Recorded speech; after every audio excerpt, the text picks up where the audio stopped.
So far, the results are great for Viacom and for Bob Bakish, up 4%. Investors are pleased with the quarter, Geetha. But let's have a listen to what Viacom CEO Bob Bakish told me just last week about whether or not a potential tie-up with CBS needs to happen, because that's really the next question. Absolutely not. We are on a good track going forward. As I said, we've returned the company to growth, both top and bottom line. That's critical in this day and age. We're expanding the presence of our brands and IP, both on owned and operated assets and third-party assets. So, Geetha, can Viacom continue on without any kind of a merger?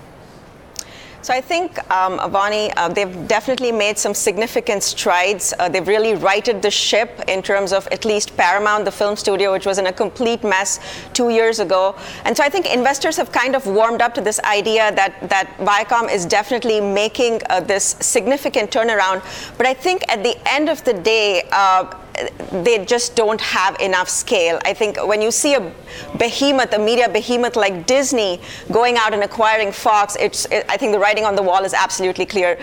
Sooner or later, Viacom is going to have to merge with another player, most possibly CBS, thanks to the common owner and National Amusements, and possibly even just the CBS-Viacom merger might not be enough. They might have to combine with other players like possibly a Lionsgate or a Discovery. There have been all these other names floated around there. So I think sooner or later, it's inevitable. Geetha, as you say, the Redstone family are pretty keen for this to happen, and as you say, it looks increasingly inevitable. But the more that Viacom can kind of right the ship, as you say, in areas like Paramount, presumably the terms of that deal start to change and start to favour the Viacom shareholders a little bit more.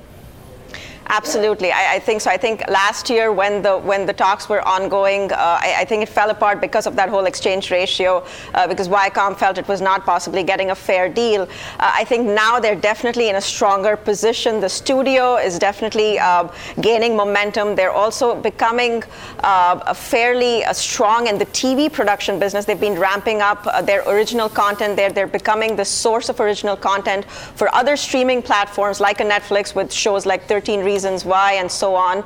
And then on the media networks business also, they've achieved some fairly good improvement.